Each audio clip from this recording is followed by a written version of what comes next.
Hey guys, so welcome back to the stream and welcome back to my YouTube channel.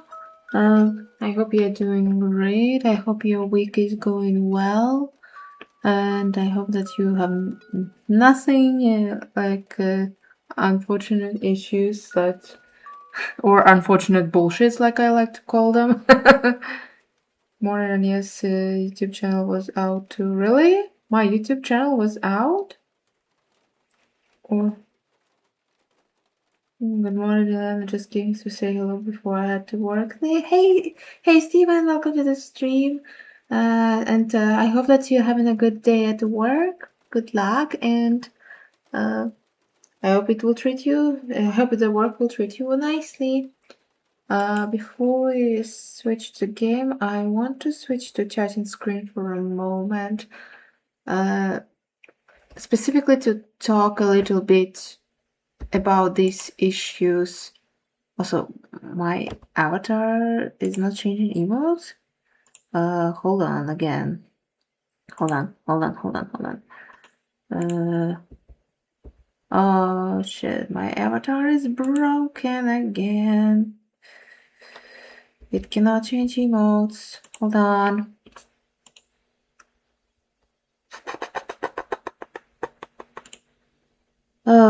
But yeah. I basically woke up in the morning to check on settings and notifications, and then I noticed that YouTube sent me an email. Where's my... Okay. Should work fine. Should work fine this time, okay. But yeah, I received an email from YouTube telling me that my advanced settings for YouTube have been disabled. Yep. And I can no longer pin comments. I cannot put links into descriptions of the stream or video. It doesn't matter. And I think I cannot. Let's just say I have more limits than the usual. Thankfully, I can still stream as you see now, but yeah. So it was the outage last night YouTube had. Really? You think so? Because again, I don't know what happened. I don't know what's happening with YouTube, but when I received this message in the morning, my first thought was that I am no longer able to stream, which it's not the case, thankfully. But it seems that I can no longer put any links. I cannot even pin comments. Yeah, that's the issue.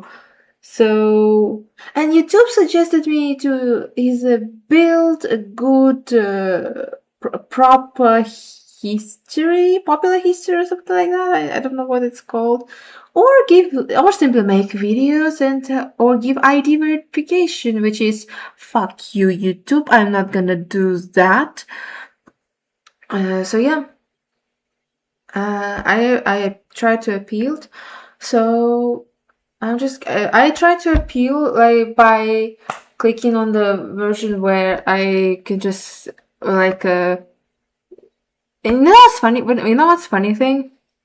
Funny thing is that when it comes to build a proper history on the YouTube channel, I've been streaming for 3 years, and this is gonna be my 4th year of streaming on YouTube.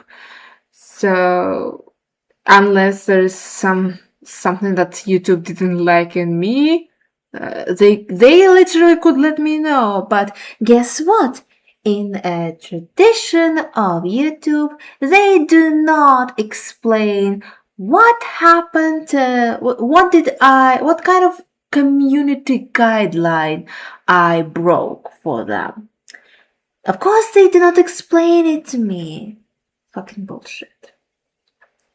Thank God I can still stream. Yeah, but again, I don't know for how long. I don't know for how long will it be. I hope for Build history on YouTube. That seems they making that up. I know, right? Like, guys, you can literally check my channel. I have more than how many videos I actually have, by the way. Good, it's good to see, good to check. My channel. I have I have 163 videos. It's like streams and videos in total I have. So that should show something. That's I mean, I haven't been in any major drama, scandal, or anything like that. So I don't know. I guess we'll keep streaming and see. Also, the stream will be not super long because I have some business during the evening. Plus, I'm having a slight headache, so I don't know if the stream gonna be long. But we'll still try to stream regardless, because I think that I think in this visual novel that we are going to continue today, we are close to one of the endings, I hope. So yeah, when it comes to YouTube, we will see how things will go. Just maybe some issues will be postponed or like regulated, or like for now I'll try to be cautious. I can still stream, but it's no guarantee that it can be for long. Maybe the AI thinks you make money with ads. I do not have ads. I do not make money on YouTube. If I ever did that, I probably would have created already a membership or some sort of thing like that. The reason I do not do that is because I'm a nobody. I'm nothing to them. Like, let's be honest. I'm not as proficient as other YouTubers, VTubers, or whoever other content creator. I'm not. My content is not stable. It's basically mostly streaming games, and on a very once in a blue moon, let's just say it's a speed paint video of different topics, or like the same topic but just in a speed paint format. So yeah. But I do not make money. I don't have ads, at all. So it's just some fucking bullshit from YouTube as usual. So same here, but I would not be surprised if they sent me something like that. True. Okay, with this out of the way. Again, we will see how things will go, but as long as I can stream, it's fine for me. I don't really care already. I don't really care anymore if supporting financially or just by watching or liking is beneficial, because seems like thanks to fucking AI, even this shit is broken. Okay, let's switch to the game. Let's not talk about it any for more. Maybe we'll come back to it later, or maybe we'll come back to it once at the ending of this stream. But yeah. Last time we spied on Dove, she was talking with one of these creatures, who later we found out that their actual name is actually not Basel, but I forgot the name. But some sort of that it was one of the servants, I think, of Dove, and we learned some information, and our little wolf came up with some sort of idea of they think that they could do something, so they try to run away from greenhouse, but Dove notices us and she tries to stop us, but we didn't listen to her and we ran away. What is our Wolfie going to do? We'll try to find out today. Also, before I begin to read, how is my microphone? Because last time I tried to check the settings, and I noticed that my audio enhancements in the settings was on device default effects. So I changed it to voice clarity. So I don't know if it's better or worse compared to the previous stream. And also if it's louder or quieter, also let me know. That aside, so how was your week? Our week, let's just say it was crazy shenanigans. Not too crazy, but it's more like a bullshit type of shenanigans, let's just say. But it's bullshit that can be solved, let's just say. Otherwise, it was fine week. It sounds good, a lot better, really. Oh, nice, let's go. Okay. So I guess that changing settings is beneficial. Okay, let's read. Her distressed scream almost makes me stop dead in my tracks, but I carry onward.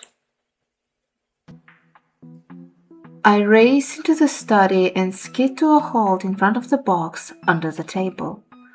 Also, the music is a little bit loud for me, so I will decrease it a bit.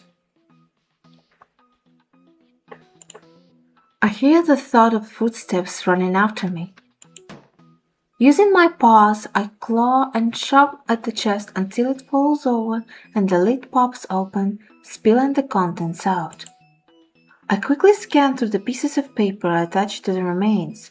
When I spot Babel's pouch, I grab it with my mouth and turn to sprint for the door.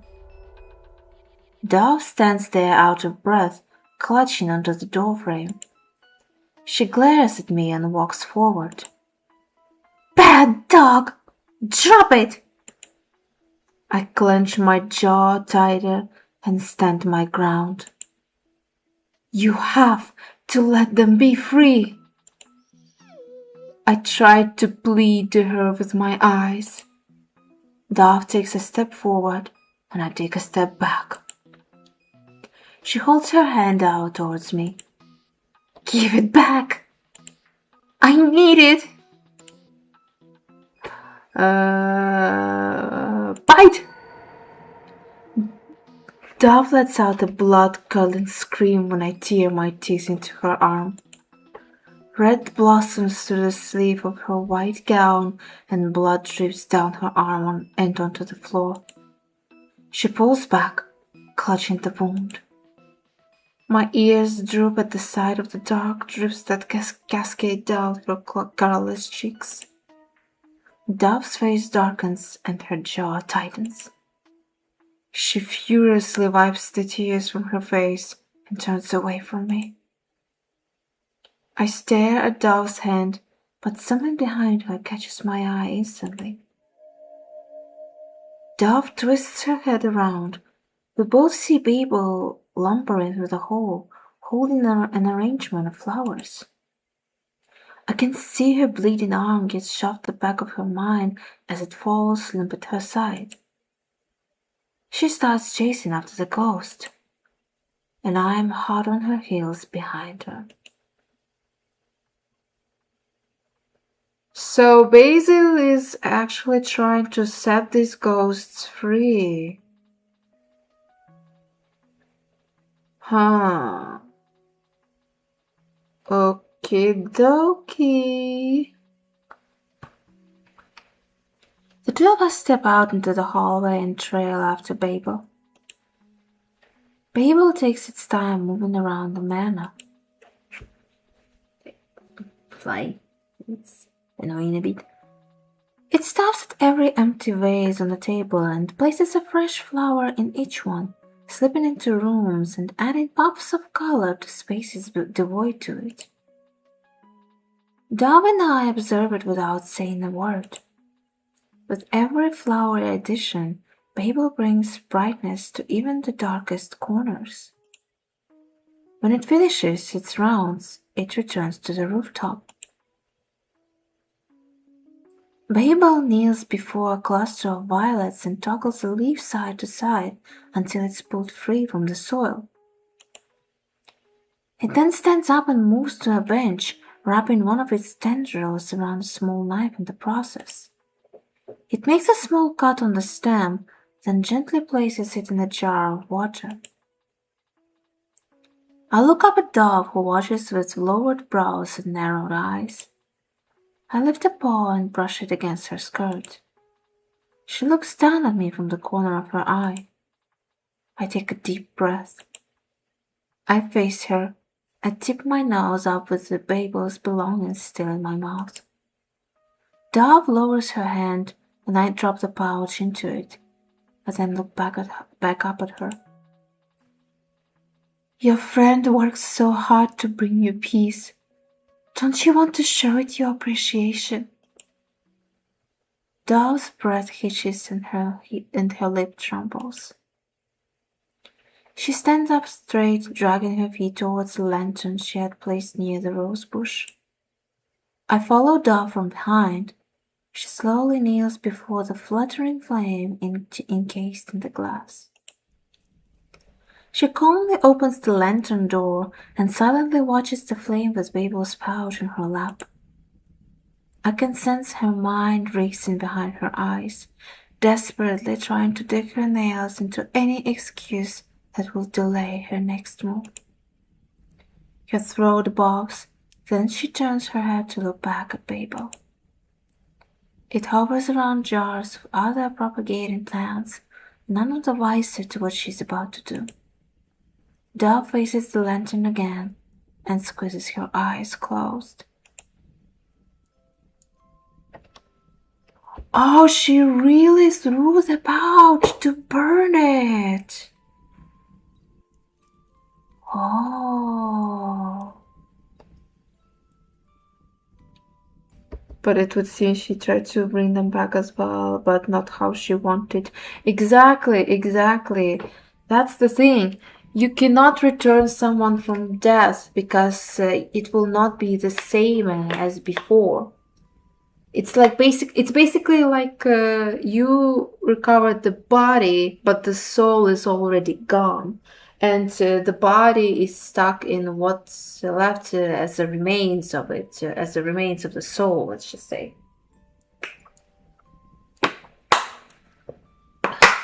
Sorry, I'm just drinking a bit of water. Hi Zoe, welcome to the stream. Hope you're doing great. Hope your morning starts good. Cause my morning started with YouTube telling me that my advanced settings are cancelled. Let's just say. But yeah, I hope your morning starts good. Hope you had a nice breakfast, and I hope that you had a nice weather.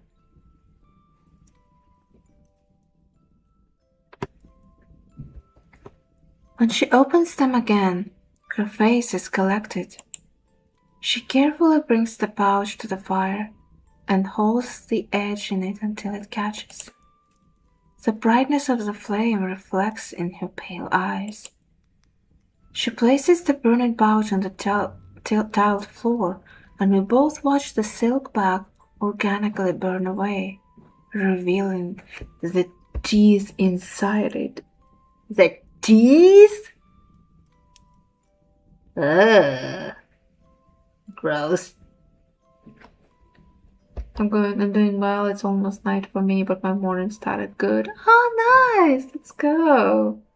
Hope you're having a nice, lovely night, and I hope you're having a nice, sweet little dreams.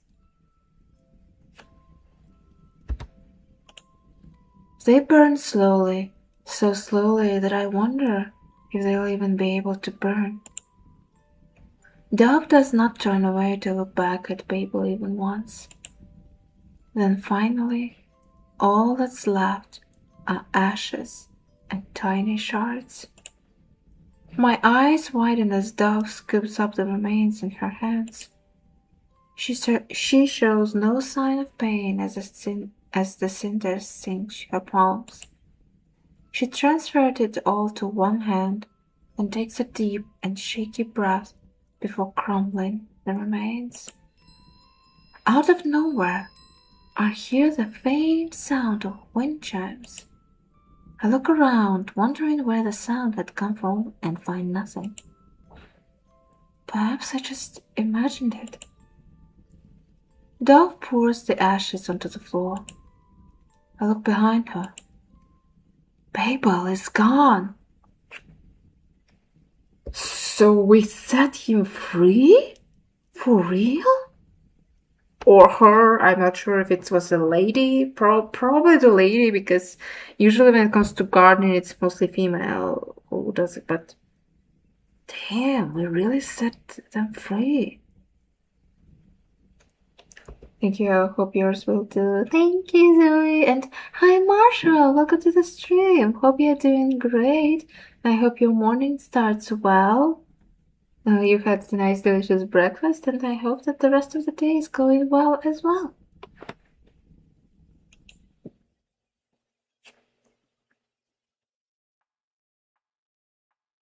The next few days after Babel's disappearance pass by uneventfully. By the third day, everything changes. I lay near Dove's feet in the library. I still have yet to find something that will help me leave this place. Maybe the only way to escape is to become a ghost myself. But I have a feeling my freedom wouldn't be guaranteed that way either.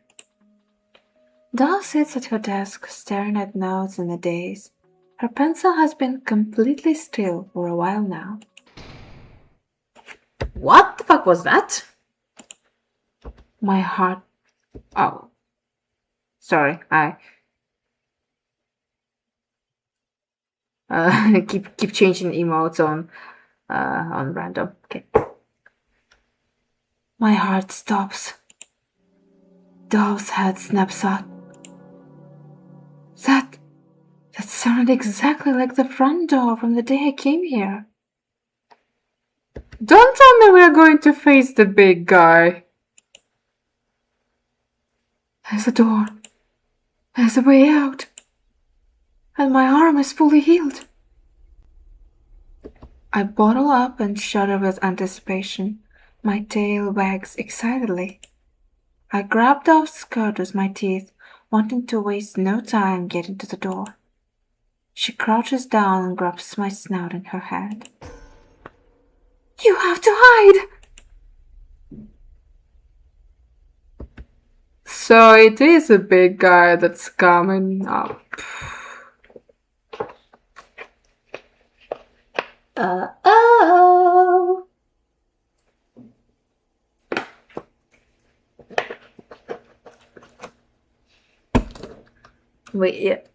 Pardon. We are in trouble.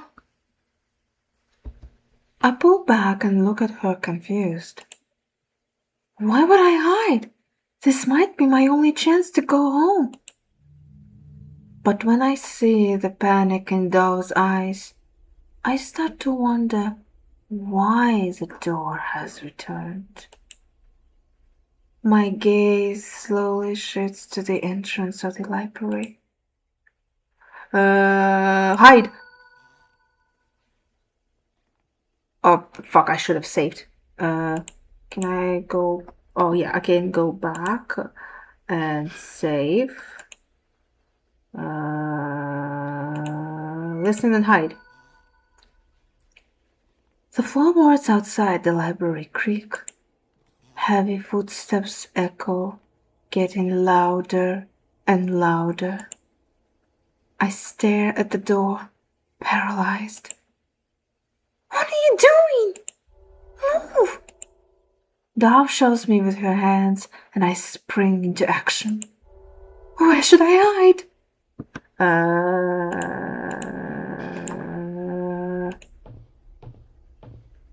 The footsteps stop right outside the door. Behind the bookshelf. I hurry behind a bookshelf and lower myself to the floor as flat as I can. The door creaks open and someone walks in. I try to control my rapid breathing out of fear that it will betray my concealed position. I peek through the gasps. What I see haunts me. So it is that guy. A tall gentleman enters the library, still in his outerwear with a cane tucked onto his arm.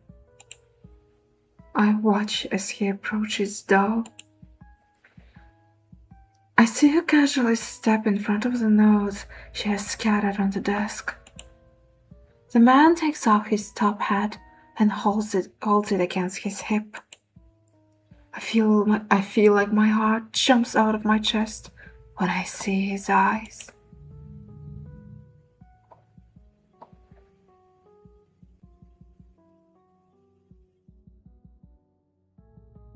You look actually handsome for the monster, to be fair.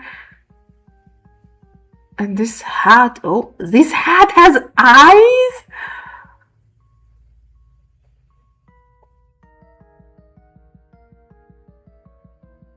Okay. Shadow, suspicious, my mouth.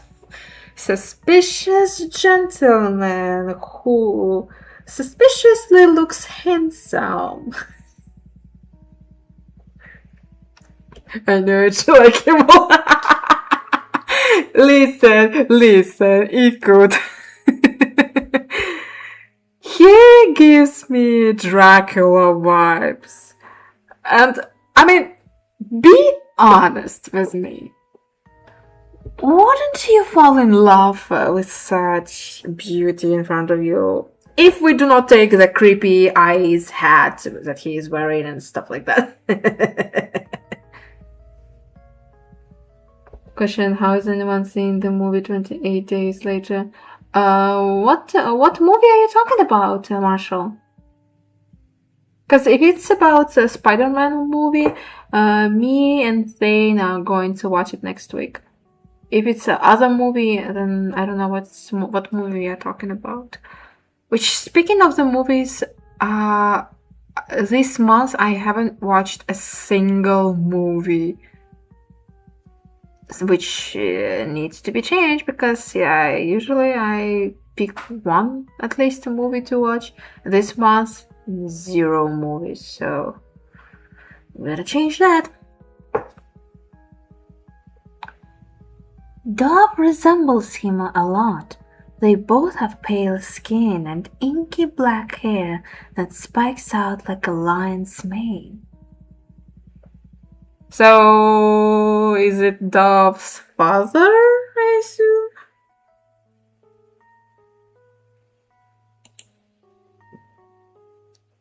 What sets them apart, though, are their eyes. Dove's eyes are the blue of glaciers, while his eyes. It's sad that animals that are brightly colored because of their toxicity are mostly active at night. That seems fitting for this man because his eyes are the scarlet of a poisonous frog. So he's a vampire, sort of? 20 Days Later was done in 2002. Ah, okay. So it's a movie called 28 Days. Gotcha. Then, sorry, I unfortunately haven't seen the movie 28 Days, so Care to share what this movie is about? Yeah, but in your case, all it takes is a pretty face with mascara. True! True. Guilty as charged. A warning, outlined by the dark markings that cover the hollow of his eyes. I've seen markings like that before. Every witch has them. Wait a fucking minute. So remember when the dog was reading books to us about witches and stuff about their magic and stuff like that? So if he's the witch, then it means that all these servants were brought by him?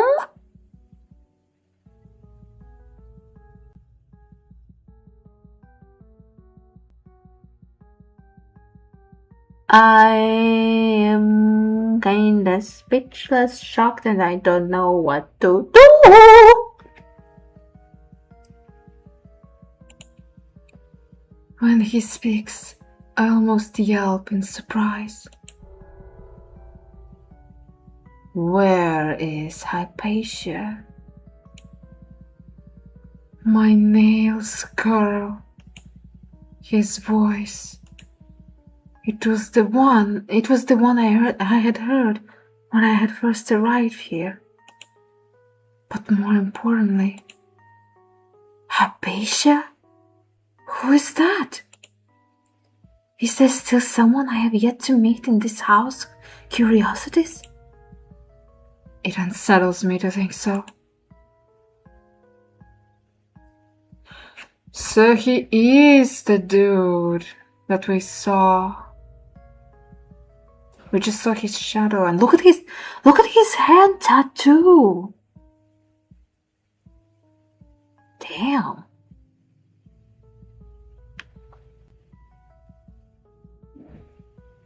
Around, I'm sure. My brows draw together. No hello? The man nods and turns to leave just as quickly as he came. But then he stops for a brief moment. He reaches into his coat and produces a small lantern with a glowing green flame. Here is everything that was on your list. He places the lantern on Dove's desk with a light tap. His eyes briefly catch on Dove's notes, and I see her go stiff. You've been busy. It's nothing. Of course it is. The man steps away and makes his way to the door again. You should know better by now. He gives Dove one last glance. Why don't you find something better to do instead of wasting your time? Dove's eyes twitch, but her overall expression remains blank. I stare in disbelief as he leaves without another word. Once he's gone, Dove stands rooted to her spot. Her face is blank and her eyes are unfocused. My ears twitch and follow the new noises in the house. Footsteps fade to another section of the mansion. I can hear the sound of a door clicking to a close. Dove finally moves again and picks up the handle of the lantern. She looks down at me right as I meekly come out my hiding spot. Let's go. Quietly. When we get to the kitchen, Dove places the small lantern on the table. Then she opens the glass and blows out the flame. Smoke begins to fill the room. clouds the kitchen so quickly that I don't even have time to hold my breath. I expected dry burn in my lungs, but instead, the smell of petrichor tickles my nose. Petrichor or petrichor, I don't know how to pronounce it. Sorry. When the smoke clears, boxes, bags, and crates have appeared out of nowhere all over the table and floor. My eyes widen in a way and my tail starts wagging excitedly. I start sniffing at boxes and peeking into bags, while Dove starts digging through the crates. I sit and watch as she pulls out shiny, new incandescent bulbs and sets them down on the kitchen table. She opens up everything before she starts sorting them.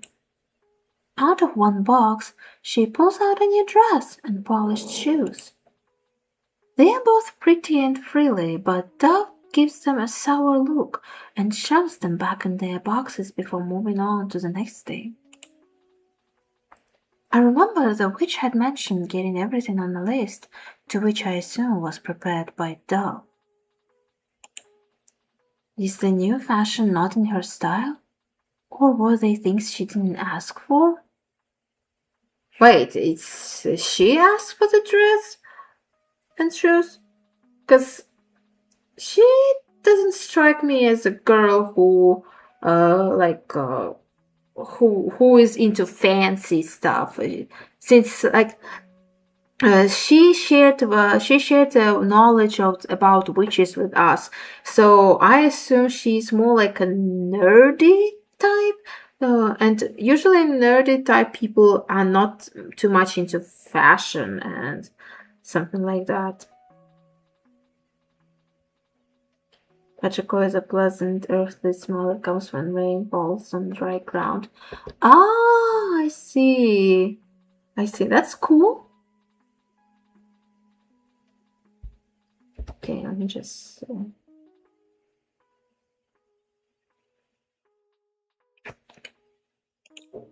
I haven't seen Dove wear anything besides her sleepwear. She probably doesn't see the point in getting dressed, considering all her activities are of the enclosed variety. In another box, she lights up at the sight of new books. She fangs the pages and takes a deep inhale. Yep, she's a nerdy type. And a bookworm. Her face lights up with glee as she basks in the new book smell. She gathers up all of the food and sorts them into separate piles. One pile is for the cold cellar, the other for the pantry. She pulls something out of a paper bag and her mouth stretches into a big smile. She then looks down at me as I tilt my head in question. I'll treat you to something tasty today. Dove flashes a quick glance at the hallway, then crouches down. I hope it's not a raw meat or something nasty, knowing her. Follow me and be light on your paws. Dove starts down the hallway, balancing on the balls of her feet with practiced ease. I feel uneasy about this new need to sneak around the house. I've been here long enough to the point where I'm almost used to the monsters that live here. But now I'm learning that these monsters have something to be wary of. When we enter the greenhouse, Dove stops at the entrance. Her look is concerning me. I look back at her in confusion. Her eyes stare blankly. I can see her pupils move around the room in search of something. Her behavior sets me on edge. I turn around to see if there is someone or something here in the greenhouse besides us. There is no one. Nothing. I glance back at Dove. A line forms between her brows before she continues making her way in. She passes by me and silently heads for the violets. Once they are right in front of her, she bends down, reaching for them. I bark in surprise when she starts ripping them all out. What? What's she doing? This is probably the last time I'll get to eat this. We should appreciate Babel's hard work, right? My ears go flat. I stare at the uprooted flowers that had obviously been raised with so much care. Everything here is most likely going to rot away. Dove doesn't seem very interested in plants. I can't really picture her spending every day here pulling out weeds, knowing how much water every plant needs, or even knowing what fertilizer is. I think she would much rather draw the same statue 1,000 times. It feels like such a shame. Once Dove has picked out all the violets, leaving the soil bare, she stands and gets ready to head back. I try to memorize the site of the vibrant garden as much as I can before I'm forced to catch up to Dove. Dove pauses awkwardly again when we enter the hallway. I freeze up. This time, I really think there is something dangerous up ahead. I cautiously peer around Dove's legs. Once again, there is nothing. I snap my head up at Dove. Is she messing with me? Dove continues moving like nothing happened, and I slowly trail behind her. As we continue walking, we pass by a small window. I notice a familiar glass holding a small bundle of roses, its petals already dried up and flaking. My mouth goes dry. Same as mine. Time to hydrate.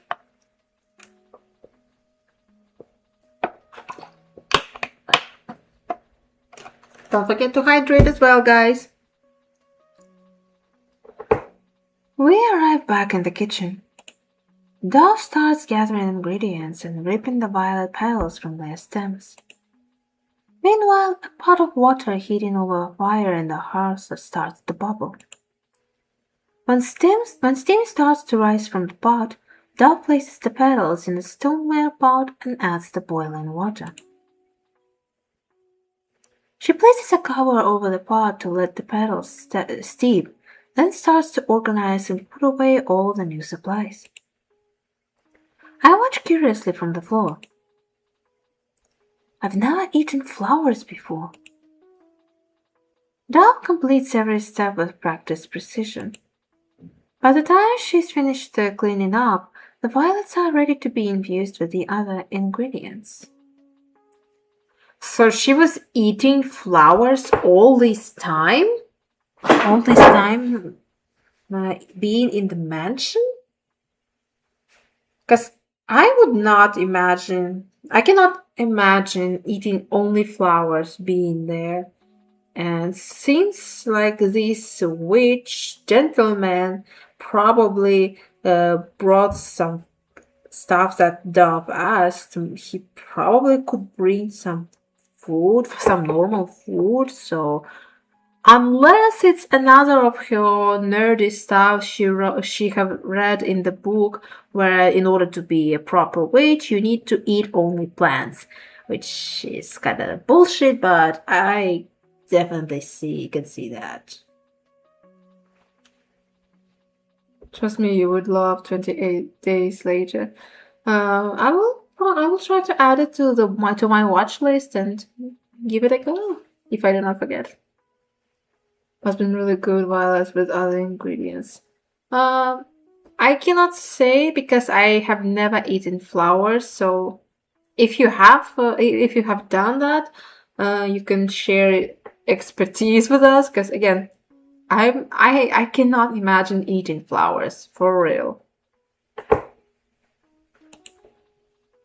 Dove keeps herself occupied by combining everything. Eventually, she pours the finished product into glass jars. Dove seals 4 jars of violet jelly to be stored away, Leave in one jar that's only partially filled. Oh, she was making a jam. Okay, I know that sometimes some people will make jam out of rose petals. That's for sure, I know, because my grandmother used to do that. I think my mother used to do that as well, but we kind of stopped because nobody was going to eat only jam, so it was hard to keep it stored for a long time if nobody is going to eat it anyway. So yeah, got 3 sequels. Oh damn, that's cool. I lick my lips and admire the pretty color the violets had made. She grabs a spoon and pops it in the jar, taking it with her as she makes her way to a small package wrapped in twine and paper sitting near the window. We're done here now. Dal sets the jar of violet jelly down on the window seat and unravels the package she had brought. A new quilt unfolds in her hands. She spreads it out on the floor near my water bowl. She settles into the window seat and I wait a moment before I step onto the blanket. I take a second to savor the softness under my paws before laying down comfortably. Dove scoops out some of the violet jelly and holds the spoon in front of my face. Here, I'll give you the first bite. I give the jelly a sniff, then test it with a small lick. It has such a sweet and floral taste. I lick up the rest greedily. Dove takes the spoon back and stares at the jar of purple jelly. As the sky fades to an all-consuming darkness, I glaze at the sheet of stars one last time before I curl into a ball.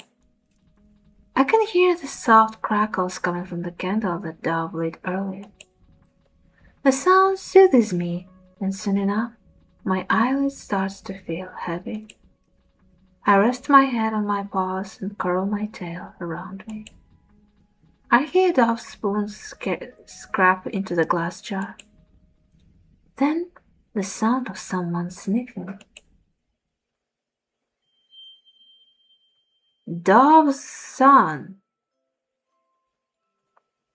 So this is now the perspective of Dove. The morning air is cool against my face. My eyes close in appreciation, knowing it won't stick around as the day grows heavier with the midsummer heat. I shift awkwardly in the window seat as I watch the sky grow brighter. The wolf sleeps so soundly on the small blanket I had placed down for him. He would probably puff up if he knew he was sleeping with his belly exposed to me so comfortably. I feel my lips stretch into a small smile, then a frown. It was so quiet that I couldn't sleep. When it's quiet, I can hear every little sound in the house, and that makes it easy for me to notice that someone is missing. There is one less ghost to go bump in the night. My ears are waiting for sounds that aren't there. My eyes are waiting for shapes that aren't there. Why is it that the ghost of a ghost has so much more presence? Something breaks me from my thoughts. I hear a slight cooing sound right next to me. I look down and see a small brown bird sitting on the sill of my open window. My mouth parts. A mourning dove. It softly calls to me and hops on weightless feet. I lean forward and slowly reach my fingers out towards it, wondering if its feathers are as soft as they look. It flies away before I can touch it. I let out a soft gasp and the corners of my mouth fall once again. I pull my hand back and lean my head back against the wall. I let out a sigh as I watch the dove disappear into the sky. The sun has started to rise over the trees, and its light hits the painted colors on my window. Like everything about this place, I have it memorized. The same clouds, the same shades of blue and pink, the same rays of light that pierce through the leaves, the same shadows. A foolish part of me keeps thinking the day will come where I will finally get to see a sky I've never seen before. Wood creaks. Only one person makes that sound. His day has begun. What day? I search for a glimpse of the morning dove again. Instead of wings that fly around freely, all I see is the sky as it begins to bleed red. The brightness of the sun is smaller as the false moon devours it and takes its place like a celestial doppelganger. Out of the corner of my eye, the rainbow lights that dabbled my room have vanished. I close my eyes and rummage through the depths of my thoughts for somewhere to hide. Will today be a good day or a bad day? I hear the wolf snore and look down at him. I said I would help distract you, but it's been you who has been distracting me. Chapter 3, Moon. I hope you have a great day, Eliana. It's awful work for me. Thank you, Bobby. And welcome to the stream. And I hope that you're having a good working day. The sun is gone. I open my eyes, blinking in confusion. I've completely forgotten what had woken me up in the first place. Pardon? I distinctly remember falling asleep to glittering stars and darkness. So I'm surprised to see the moon still so high in the sky. And red, so much red. Scarlet bleeds to every corner of the sky. The light from its atmosphere bounces off the floorboards of Dove's room, casting everything in an ominous glow. I thought we had gone to bed late. I must not have been sleeping long. I stare at the full moon outside. My heart is pumping like it knows something my brain doesn't. I must be on edge from lack of sleep. But I don't feel tired. The moon's face appears strange to me. Something in its light unnerves me, as if it's watching diligently for my reaction. Like it can't wait for me to unravel the secret it harbors. I feel my fur grow stiff. I swallow. It's morning. But why on earth was the... What the fuck? I jump 6 feet into the air when someone bangs on the door to Dove's bedroom. Out of instinct, I rush under the desk beside Dove's bed. I remember it clearly now.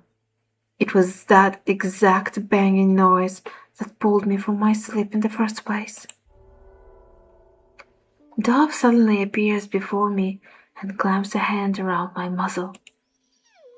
I start to squeal, but she throws a finger in front of her mouth to silence me. The banging continues. I hear someone rattle the locked doorknob. Dove, open the door. Dove glances in the direction of the man calling for her. Just a moment, father. So it is her father. Ha ha ha. So the witch is the father.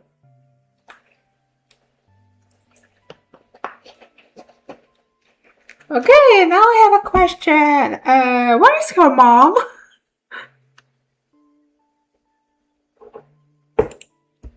Dove's neutral answer is a stark contrast to my trembling form. Her gaze swings back to me, and before I know it, I'm being hauled off my feet. My immediate reaction is to thrash in Dove's arms. Is she about to offer me up to the witch? I try to whimper through the iron grip around my snoot, but she squeezes tighter. Shh! I freeze in her arms. My eyes are wide in full alert, and my chest expands rapidly from my frantic breathing. Dove offers no form of comfort. Instead, she spares me one last glance before she throws me into darkness. I land on plush blankets with a small bounce and a slight yelp. I see a small glimpse of Dove staring down at me before she closes the gap between the thick curtains of her canopied bed and extinguishes all of the light. It's like I've suddenly been thrown into a pit. My ears twitch at every subtle noise. The scent of wilting lilacs flood my senses. It's as if a Dove sleeps with decaying flowers in her pillowcase every night. My heavy breathing sounds so loud in the darkness. I try to tame it as best as I can, in fear that it can be heard beyond the curtains that shroud me. I hear Dove's bare feet drag along the wooden floor, then a click, then a creak. Then heavy footsteps enter the room. What the fuck? Oh, it's a lightning sound. Okay. My bones nearly jump out of my skin from the sound of lightning that breaks through the quiet. Wasn't it clear just a moment ago? I swallow hard. New noises start to appear out of nowhere. Wind howls outside, so loud it's like ghosts humming in unison right outside a window, crying to be let in. Dove's bed curtains begin to ripple, revealing slivers of red light. I can't find Babel anywhere. Uh-oh.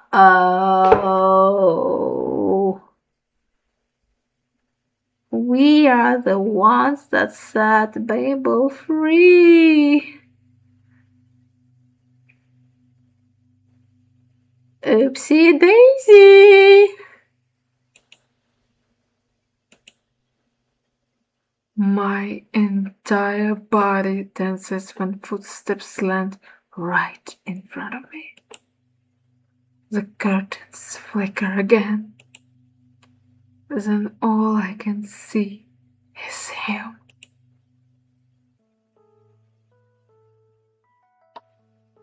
You wouldn't happen to know where they are, would you? Dove's father stares down at her from the tip of his nose. His hands are crossed behind his back. Did you check the rooftop garden? Yes. The kitchen? Yes. Under the table, perhaps? Dove, enough of your games. The witch closes his eyes and rubs the bridge of his nose. Find that bloody ghost, or I'll find a replacement. Is that a threat? Yes, father. When he opens his eyes again, I see his eyes catch on to something I can't see. The tension in the room suddenly rises. Wait. The blanket on the floor. Uh-oh. Is he going to find out that she has a dog? I mean, like us? Eee? Fear begins to claw its way up my throat, threatening me to spill out in a cry. The witch's eyes drag upwards to Dove, then to the walls. He begins to search around the room. We are doomed. I stopped breathing. The sound of the storm becomes muffled for a moment, amplifying the sound of every creak and heartbeat inside the house. A noise in the darkness of Dove's bed makes me go completely still. It sounds like wood knocking together. And by the looks of it, I'm not the only one that's heard it.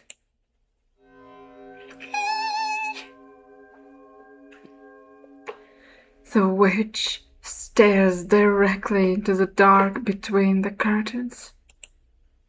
My urgency to stay hidden isn't shared, it seems.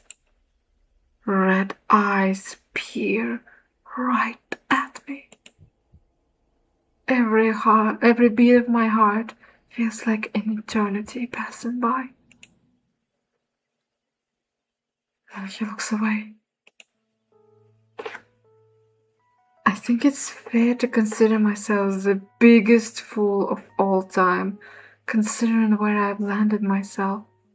But I am not foolish enough to let out a breath of relief just yet. Right. Just one more thing. The witch reaches into his pocket and pulls out a small black pouch with dots of silver on it. I asked his sister to craft a small gift for you. I see him place the pouch in Dove's tiny hand. Then I hear the clinking of delicate metal.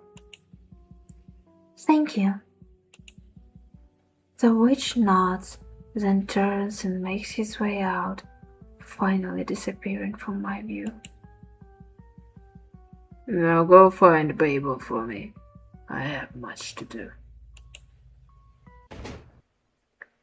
Dove's door slams closed.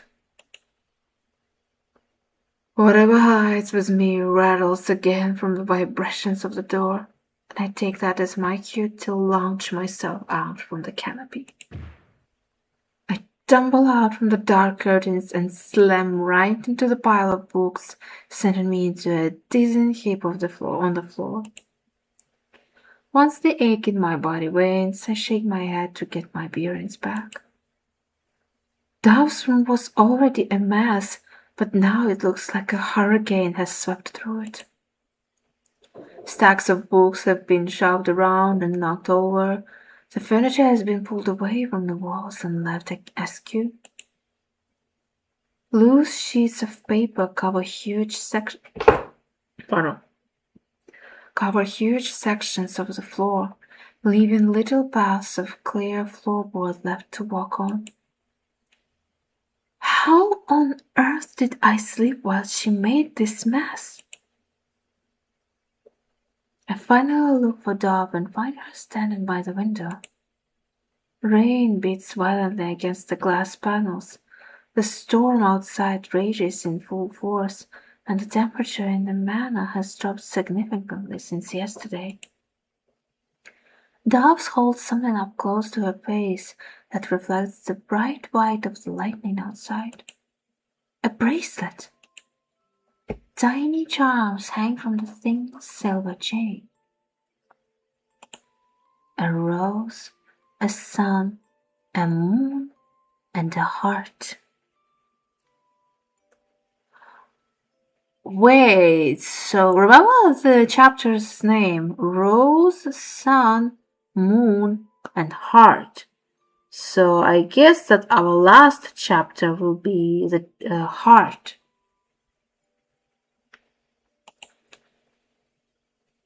Dove seems completely enamored by it in a way I've never seen before. Pretty. I stare, captured by the sight of her. Warm colors her pale cheeks, and a new brightness softens her eyes. My heart tightens. I have forgotten, or maybe I keep refusing to acknowledge it because I've had to rely on her confidence so much. But Dove is just a child, just like me. She's unsettling and abrasive, yet when I see her like this, or when I see her get excited over something, I want to look at her up close. Maybe to see whether I'm hallucinating or not. Or maybe because Dove burns like a star. Her face glows a blinding light, and her hair is the dark expanse that cradles it. Before Dove, I've only ever known stars far from within my reach. Dove moves away from the window to the desk beside her bed. She sets the black pouch down, then places the bracelet on it like a display. She seems to like it a lot. Does she not want to wear it? Her attention has already moved on it from it, however. Now, what to do? Dove twirls around and faces me with her hands on her hips. There's no Babel to find. I perk up and my ears stand up straight. But there are other ghosts to find. Once the Dove gives the clear for us to move out of her room, the first thing I notice is how different the house has become once again. Like when I had first arrived, it's cold and threatening. All of Dove's efforts to make the mansion more homely seem to have been undone, as though it were nothing but an illusion spell. Dust cakes the floor, spiders crawl on webs in dark corners, and the windows cast red patches of light that do little to brighten its surroundings. I lead the way unconscious pause, vaguely remembering the way to the study. When we finally get there, I realize there is a problem. The study is now occupied. Oh, he's here, and I don't like the noises he's making. I peek through a crack in the door, and the witch busies himself with grinding herbs in a mortar.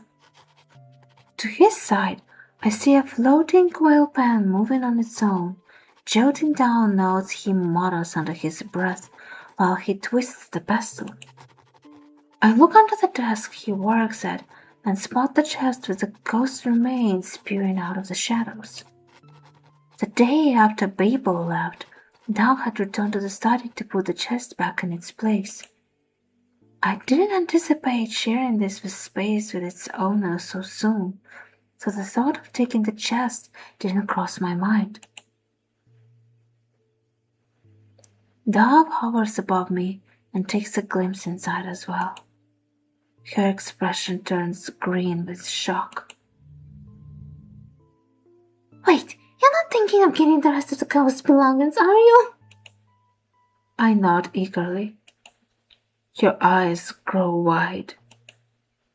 Was Babel not enough? I blink. What's wrong now? My brows pinch together. I shake my head and hear Dove's breath hitch. I look back to the chest. We can't just stop at one. Out of the corner of my eye, I see Dove take a step back and twist my head to look at her again. Her hands clutch around the skirt of her nightgown. She looks at me, conflicted. Not knowing how else to convince her, I slowly walk towards her. Dove stiffens as I approach her. I pause right before her, and she looks down at me in anticipation. I blink at her, then I brush my body against her legs. Dove gasps above me. I push against her and curl my tail around her ankles. Dove stands as still as a statue as I run my fore around her legs, causing her to stumble slightly from the force she didn't expect me to use. After I finish circling her, I look up at her with bright eyes in hopes that this time I can get her to put her faith in me. Dove peers down at me with a blush on her cheeks before closing her eyes and taking a deep breath. She then pushes past me and enters the study. Father, water is dripping from the ceiling of the library. What? Else, did the book get wet? Hurried footsteps make their way to the door, and I quickly scurry into the shadows to hide. The witch stumps out of the study with Dove hard on his heels. She casts a quick glance at where I skulk before they both disappear down the hall. I waste no time running into the study. Now it's my turn. I'm breathing hard when I make my way back into Dove's bedroom. The second I shut the door with my back paw, I spit out the ghost's belongings from my mouth and wipe my tongue on the floor of my arm. Ew. You're very strong, Basel, because I would probably not have a stomach as strong as yours too. Imagine hold on onto these bones and other freaky stuff in your mouth, and you're just like trying to hold yourself not to throw up. That's me. That's me.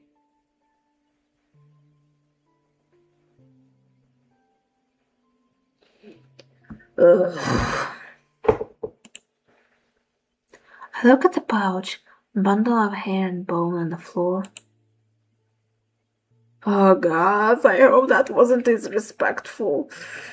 See, that's what I'm saying. I also hope it was not I hope it was not disrespectful. And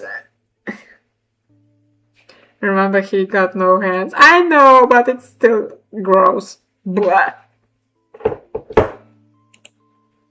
I twist my head to search around the room. Dove hasn't returned yet. Should I try to look for her? Or should I just burn these in one go? A knot forms in the pit of my stomach at the thought. No, Dove needs to be the one that does it. Feeling resolved, I pick up the artifacts with my teeth again and look around for somewhere to hide them. My eyes land on my quilt on the floor, and I pad over to it. I dig my nose under a corner to flip it over, and gently place the objects flat on the ground before I flip the corner back over them. That's inconspicuous enough for now, I suppose. Hopefully by now the witch has returned to his study and will remain there busy with whatever he was doing, so I can go find one of the ghosts. I gravely underestimated how easy it would be to find the other ghosts. Babel, like the hallway ghosts, seemed to have some semblance of a pattern. But the rest? Well, considering how little I know about them, they have proved to be much more difficult to pin down. I feel like I should have these nonsense hallways memorized by now, but I still find myself getting dizzy from walking through them in circles. I let out a huff in frustration as I quietly survey a hall from around a corner, only to find nothing once more. Stupid ghost! What? A voice yells from down the hall, and my heart all but leaps out of my chest. You must really like the feeling of falling. Do I have to send you flying again for you to learn how to stay out of my way? I don't recognize the voice, but the sound of dragging that follows it is awfully familiar. Growl! I quickly spin around and Well, now, who might you be? Who is this? The air in my lungs feels like it's been punched out of me. Hello? A figure stands before me and looks down at me like a cat that enjoys playing with its food before it eats it. His eyes are wide and his smug grin is feral. Does Dove have a brother?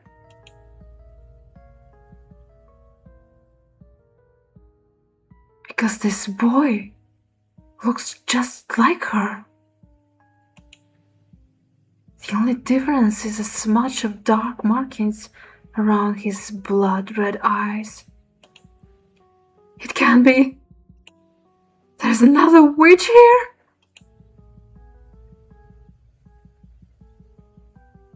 You're not like the other pets that she's tried to keep. The boy circles around my petrified form like a predator. Down the hall, I catch sight of Grell disappearing around the corner. I let out an internal cry, seeing the opportunity to catch it slip away from me. A child steps in front of me once again, blocking the way. I'm not a fan of intruders. He glances behind me. But fortunately for you, she's of a different opinion. Dove, thank you are here. Oh my god. My ears perk up at the sound of feet slapping on wood. A white gown takes over my vision as Dove's kids does stop in front of me. Her wild hair flutters like delicate feathers with a heavy breath she makes. What are you doing? The boy grins and crosses his arms behind his back. Oh, nothing. I was just... The boy's eyes cut on me hiding behind Dove's skirt. His gaze is sharp like a knife. Saying hello. Jesus, look at his look at his grin. He is definitely the evilest evil I have ever witnessed. Dove's hands curl into fists. Just hello? The child chuckles. Well, it's far too early to say goodbye, isn't it? It seems we've lured in something quite interesting this time. I swallow. We? And the blood caps seem to be blooming well from the last one, so I have no need for this one. He narrows his eyes at me. Yet. Okay, yes, creepy bastard. I am already afraid of you.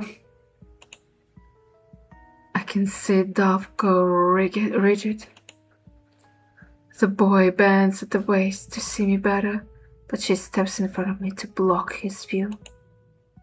My, so protective of your new little pet, aren't you? He leans back again and retreats a step. Very well, he's a special one, I suppose. The glint in his eye makes me feel completely exposed. I can't wait to see how long this one lasts.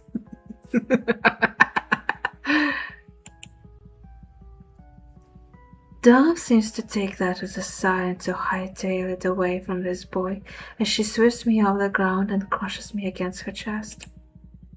Stay away from him! I didn't plan to get closer to him, I swear. As Dove carries me away, I keep eye contact with the boy who maintains a sly smirk and watches the distance grow between us. No need to tell me twice. Yep. Just before we round the corner, I see the boy suddenly stumble forward and break into a violent cough. Dove's pace faltered for a moment, but she manages to speed up to get us away faster. Dove has not spoken another word to me since we ran away from the boy in the hallway. Logically, that makes sense. I'm not human after all. But that hasn't really stopped her from doing it anyways. I still have yet to wrap my mind over the encounter with someone new. Someone who is a witch. I think some of Dove's stress is rubbing off on me. Dove has always been the most composed between us, so to see her acting so angsty has me incredibly on edge. Anything that worries her worries me even more. Dove sits where I now expect her to be most of the time, on the floor. I guess it shouldn't be surprising that the little side table she had previously prepared has fallen apart once again. Her solution to get it standing again is to slather it with thick globs of glue and wrap even more twine around it. This plan is not working as well as it did the first time. I can see Dove lose her patience with every new wrap around the broken wood with twine. I count every new impatient twirl Dove makes with the twine. 21, 22, 23. Oh, the twine ran out. Dove stares at the empty roll with a stunned expression. I feel anxious looking at her. Did she think it would go on forever? A shadow falls over her face. I brace myself. Dove shoots to her feet with the table in her hands and smashes it to pieces on the floor. I narrowly avoid the splinters of wood flying towards me. Dove stands up, panting and staring at the mess she's created. That stupid old... The broken leg of the side table hangs loosely in her hand, but not for long. Why must I always have to fix everything by myself? Her fingers wrap around it tightly, then without warning, she throws it with all her might at the wall covered in mirrors. I wince, and my ears flatten at the sound of glass shattering. And screeching. What the fuck was that screeching?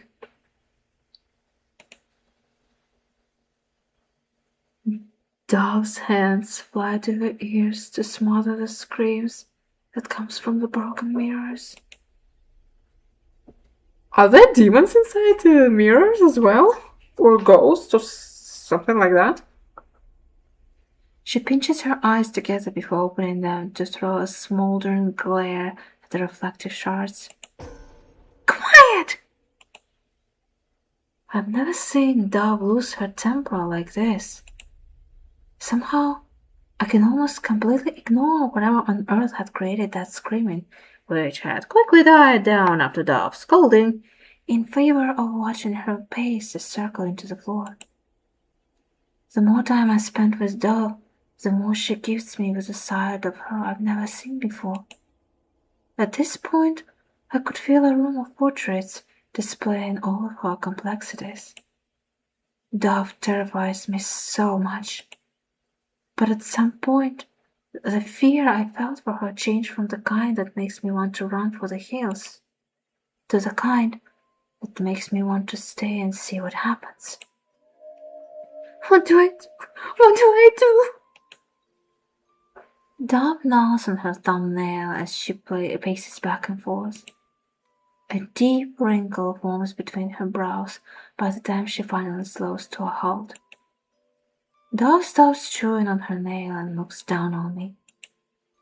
My eyes widen when I see the face she wears. I don't want him to take you too.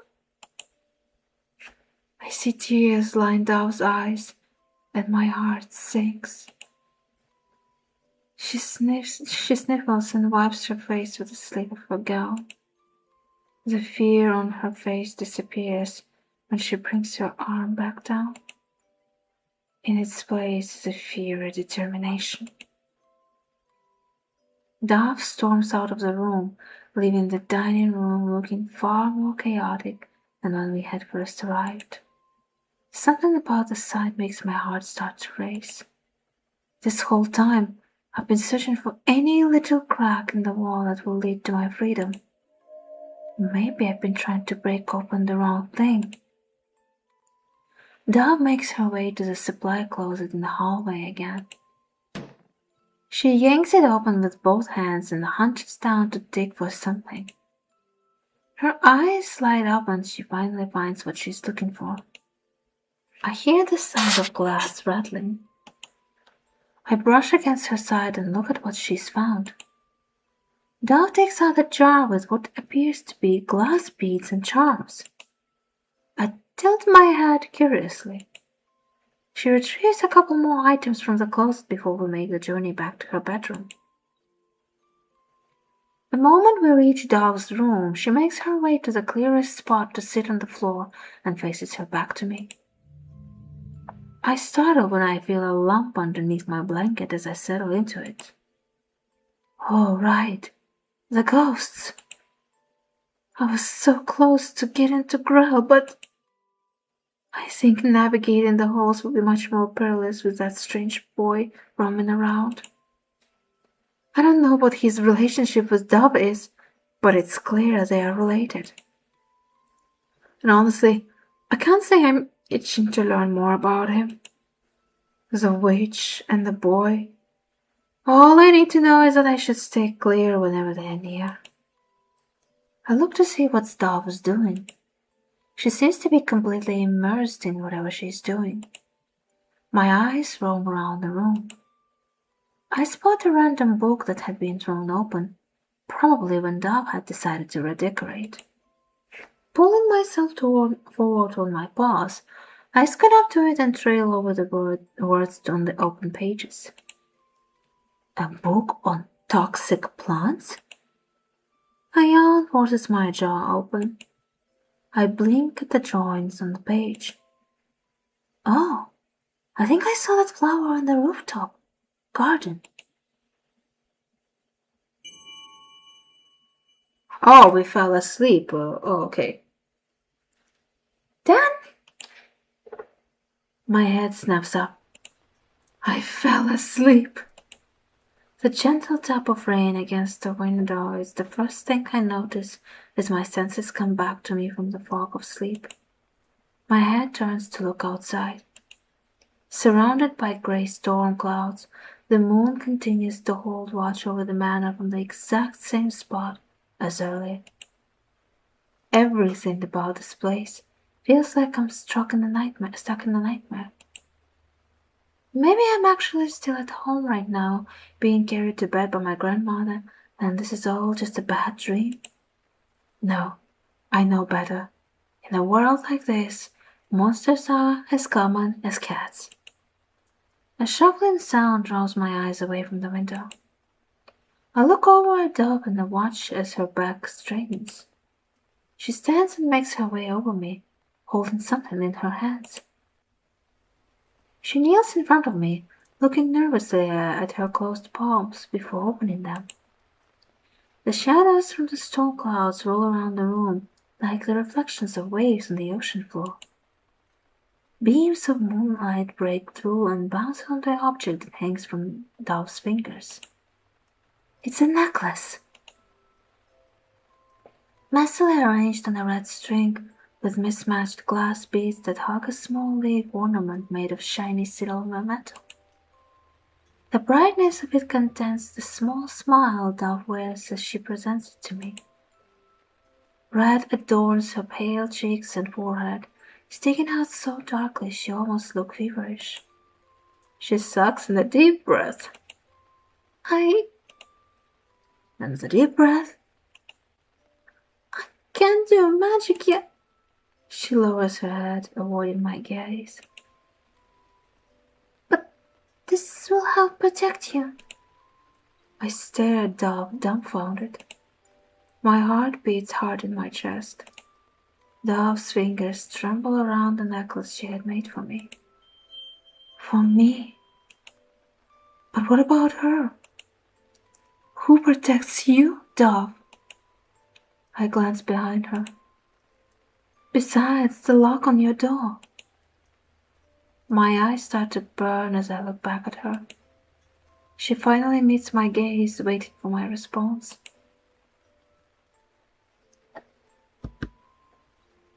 I need to take a small bathroom break, so I'll be right back.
Okay, I'm back.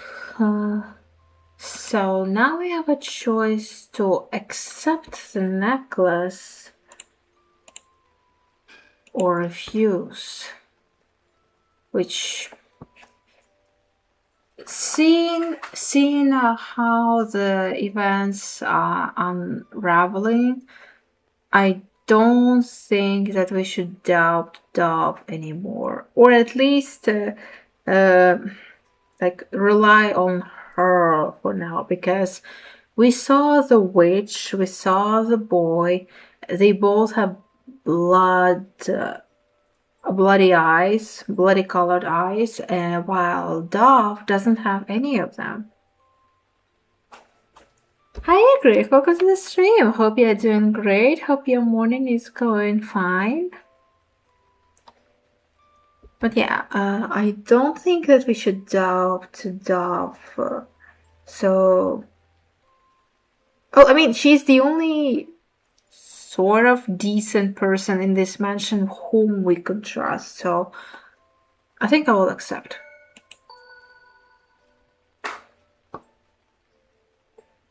The necklace looks so fragile. I wonder what was running through her head as she arranged every bead. Did she agonize over the colors, the shapes? If I've learned anything about Dove, it's that she seems to work hard at whatever she does, even if she's not that good at it. I studied the necklace, trying to imagine every decision she had made. Actually, now that I look at it, the charm she puts on the necklace almost looks like a basil leaf. Is that simply coincidence? I slowly rise from the floor and step closer to Dove. She watches me anxiously and grips the necklace with white knuckles. I hold her blue eyes in mine.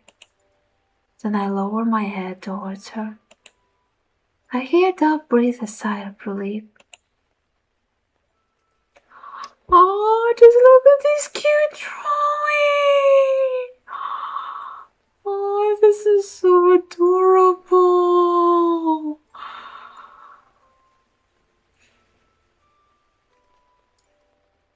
It's good, just woke up. Oh, nice! Oh. Okay, that's next mission on our checklist is to save Dove from this mansion. If we can, of course. I close my eyes as she so carefully brings the necklace over my head and places it around my neck. Somehow, the weight of the necklace helps make me feel less vulnerable. Dove gives me a small smile and quickly pulls her hands back onto her lap. The necklace holds no magic, but if Dove believes that this can keep me safe, I want to believe her too.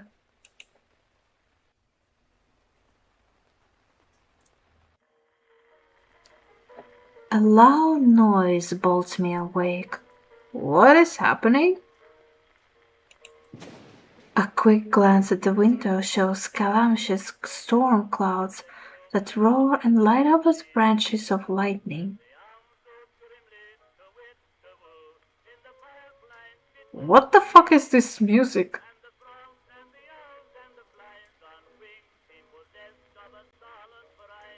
Alistair, is that you? Rain drums against the window violently, and wind makes the frame tremble. I can barely tell what time it is anymore. Loud music disrupts my thoughts. The song playing is scratchy and reverberates through the walls.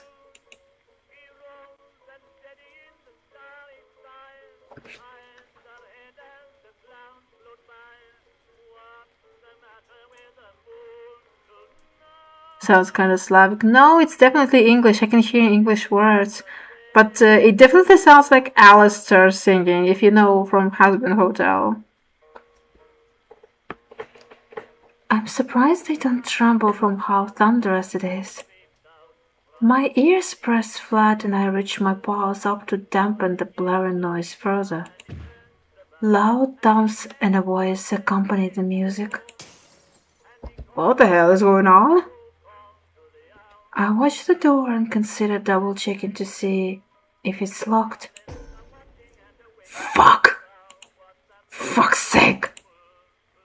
My blood thunders in my ears. What on earth is going on?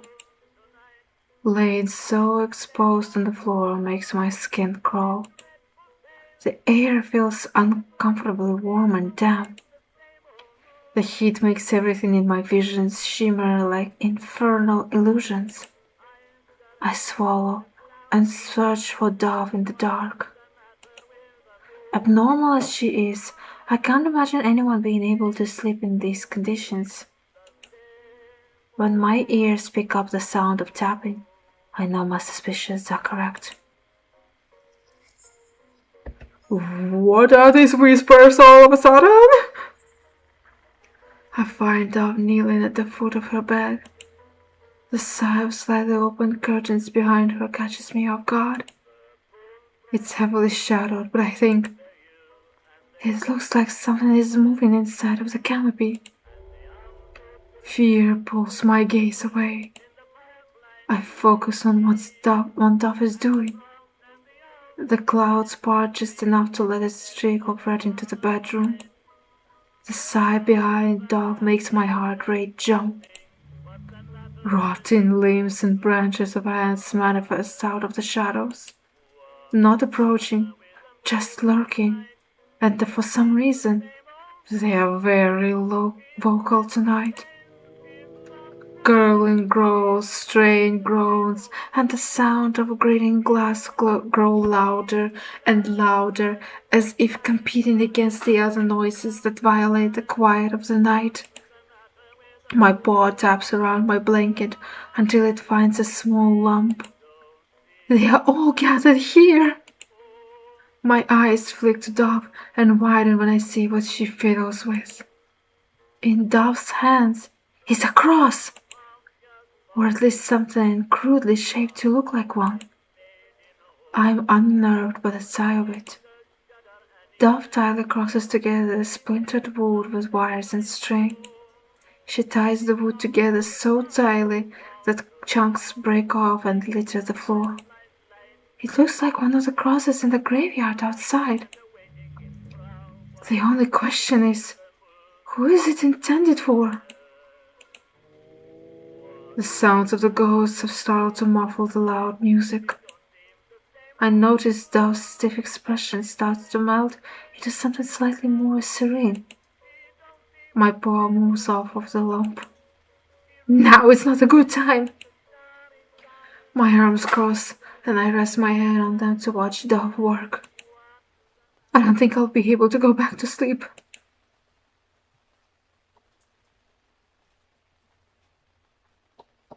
Jesus Christ, the whole the cacophony of music and different noises. Oh, I couldn't even focus too much on the story. I more meant the music style than the language, though I'm not too familiar. Actually, for me, it more reminded of old American music style in radios. I doubt that it was something more like you mentioned. It's more like American old radio or old TV series. What did the baker say when he won an award? It was piece of cake. True. I can't tell how much time has passed. The light of the moon shining into Dove's room has become our daylight as much as our moonlight. Whether it is truly day or night, it is impossible for me to tell. A couple of candles light up the room. I suppose all there is left to do is convince our brains that it is time to be awake. Dove sits at the window, completely focused on watching the trees like she's searching for something. She has the window opened, allowing a cool breeze to blow in. When she notices me watching her, she pulls the window closed and stands. Ready to start the day? No. But I can't sleep to get away from a nightmare. I have grown even more conscious of each second that passes ever since the witch and the boy have appeared. It feels like it's all counted down to something I cannot possibly predict. To waste time sitting around doing nothing feels like a death sentence. I stand, perked up, and ready to go. She looks down at me. He won't get in the way today. My head tilts in confusion, but Dove offers no explanation and simply makes her way out of the room. I slowly trail after her. Which he? We've failed to find any ghosts so far today. I had even looked for the big grandfather clock in the hallway to try to see what time it was, but its hands have stopped moving. I sulk on the kitchen floor while Dove sits nearby, half-heartedly trying to mend the mess I've made of the kitchen wall. Her hands make slow and untrained brush strokes, attempting to mimic the designs of the wallpaper in the spaces where my claws had torn through. I can see her mood drop with every shaky line and every uncontrolled bristle mark. She pulls her hand back to compare her clumsy floral paintings to the wallpaper, and her patience finally snaps. Dove throws the paintbrush onto the floor in resignation. Right as it meets the floor, I flinch. Dove doesn't. We both turn our heads towards the hallway.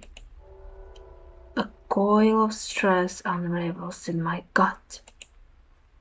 Is it the witch? The boy? Or is it a ghost? Dove doesn't take time to weigh the odds like I do. Instead, she shoots up and goes to investigate. I steady my breathing and chase after her. I almost gag at what we find on the floor of the hallway. Wind howls as it creeps in through the shattered window. The corpse of a crow lays in a mangled and bloody heap before us. The most ominous detail is its lack of a head. Ew! Someone ripped Crow's head off! Dove crouches down and gives it a nudge with an unreadable expression. I guess we should clean it up? No, wait. How did this even get here? Is this a regular occurrence around here as well? I didn't have time to piece together a logical answer because we hear another crash just down the hall. We leave the bird as it is and track down the new noise. The same sight greets us once again. Broken window, dead, headless bird. Did we take a wrong turn and come back to the same hallway? I look up at Dove, searching for answers on her face. Her unreadable expression has started to crack, but it only reveals her own bewilderment. It sounds like every window in the house has just exploded. All the way down toward Dove's room. I follow Dove's hurried steps further into the mansion. Every new dead crow we pass instills new panic in me. We don't bother inspecting each one. They are all the same. Dove rushes past each broken window with quick glances and hisses every time she steps on a shard of glass. The last crow we find sits near the door to Dove's room. We are both breathing heavily as we finally take a moment to pause. It's either the witch or the boy who are throwing these birds. The dead crow lays unmoving in a splattered pool of blood. The sight makes my body buzz with anxiety, which only feels heightened paired with a lack of sleep. I don't need to look for an explanation anymore. The signs of a bad omen could not be clear. My legs hold me up unsteadily. Dove tries to catch her breath as she observes the bird, followed by the red sky below, beyond the now broken window. A frown tucks her mouth down, and I can see sweat drip down the side of her face. We both flinch at the sound of a slight tap coming from inside the room. The fur along my spine bristles. I slowly inch forward, and Dove limps behind me. Oh, it's a ghost.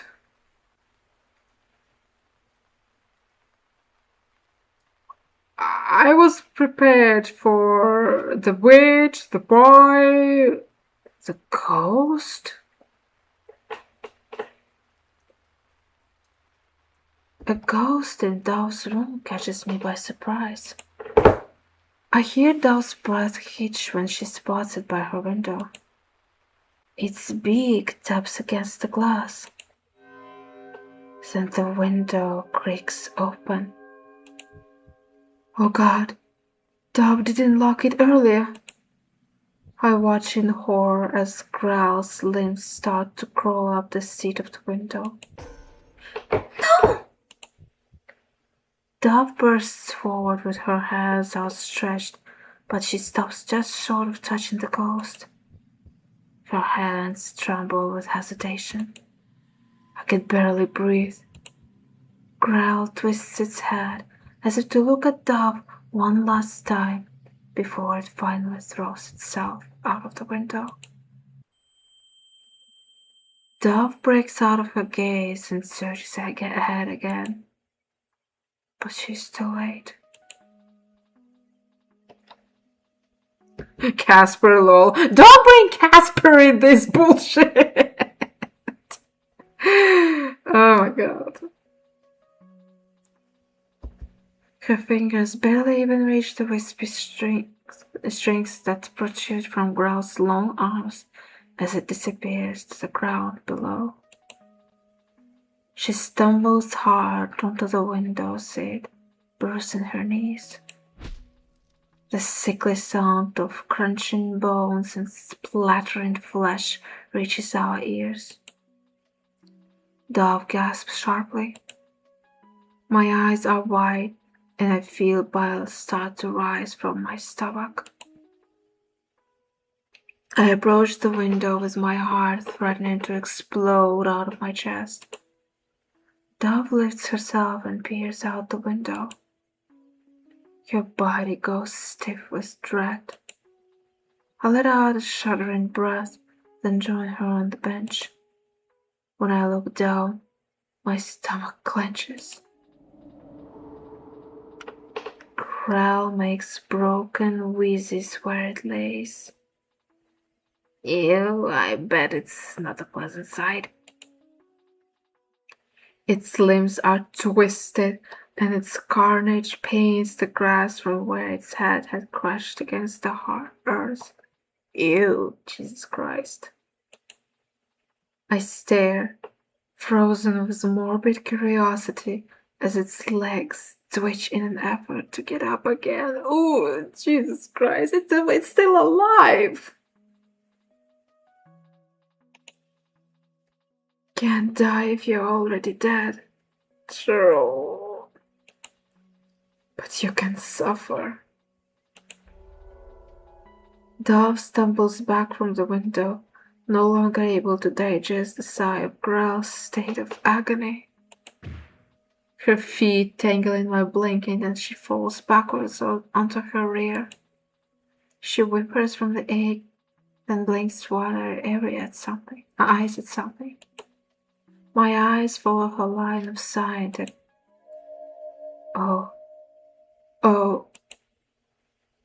a small bone sits uncovered on the floor. The tag attached to it with Growl's name written on it quivers from the wind coming in from the window.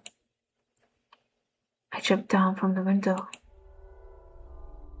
Dove's face darkens and she starts moving quickly. I press against the wall, trying to not get in the way as she paces around the room, gathering things. She grabs a small vial from a drawer, my empty metal dishes, a lit candle, then finally, Crow's bone. Is she going to burn it? She kneels on the floor, shoving books and loose papers out of her way before setting down her materials. She throws the bone into the bowl and pours the liquid, which I am assuming is some kind of oil, until it completely saturates it. I won't notice now, but I think the bone might be one of the arm bones. Ew! And judging by its size and length, it does not belong to an adult. What do you mean by that?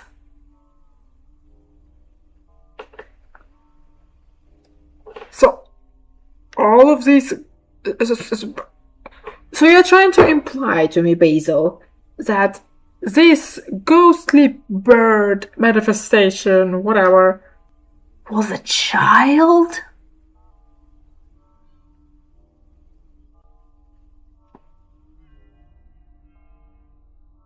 What kind of fucked up shit is going on in this fucking mansion? Dove grabs the candle and fixes her eyes on the bone before finally committing to the next step. Her jaw clenches. This whole time, you've only just wished to return home. How lucky you are to not belong here. Dove tips the candle into the dishes, and the bone erupts in flames. Grr. Ew, my ears. Growls, groans of pain echo in the silence. The bone does not burn easily. I can see Dove's lack of patience as her fingers curl into her palms. In the fire, I can see the small bone fracture and hear it pop from the heat. The white bone chars into gray, then black. Its texture of flakes and sizzles. Dove decides she's waited long enough. Without hesitation, she slams the other metal bowl over the flame and smothers it. When she's confident the fire has been put out, she lifts the lid. Smoke billows from the bowl, causing Dove to wave her hand and cough. The smoke escapes out the window. She takes one look at the burned bone before she dumps the crumbling remains on the floor. Dove takes a deep breath. Then she starts smashing the bone with the flat bottom of the bowl. My throat tightens and my ears fall from the sound of Dove crushing the bone. She grips the bowl with both hands, raises her arms, then brings it down again and again. The loud clanging makes me cringe back. I hear something that resembles the ring of wind chimes, but Dove does not stop. I only watch in terror as Dove continues her beastly display. She only stops when her arms have finally turned numb and the ball slips out of her fingers. Wind moves the ashes on the floor in a spiral. Dove pants heavily. Her eyes are completely dull. Silence fills the air. I hop onto the window seat. I know what I will see before I look down. Nothing. Not a trace of Grell remains. So we are slowly setting free ghosts that haunted this mansion. And yet we still don't know if it was the witch who created them or Dove. Because again, Dove doesn't have any magical capacities, at least not enough to do the whole magic, right? So hi Dylan, welcome to the stream. Hope you're doing great and hope you're having a good morning and a delicious breakfast. Okay, before I continue, new theory. What if the witch was trying to capture kids for his experiments or some sort of turning them into the ghosts and stuff like that, and Dove is one of the last child who he brought to the mansion, waiting or doing some sort of experiments, and before he could do something with her.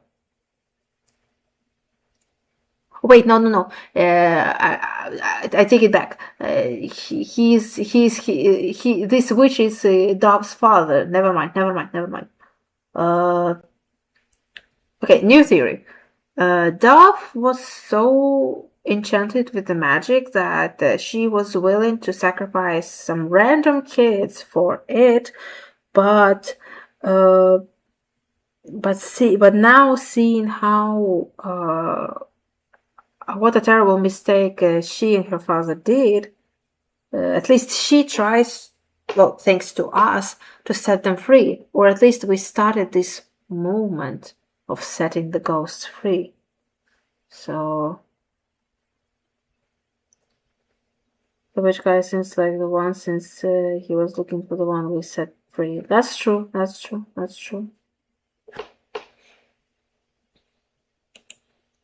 A soft gale brushes against my fur.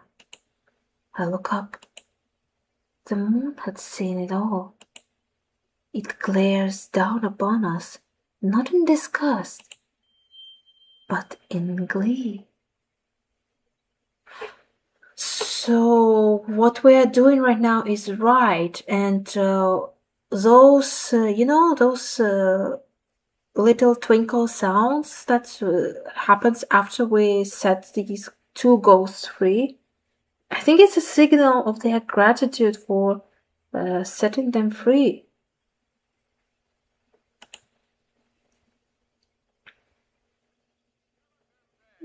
Oh no, not this again!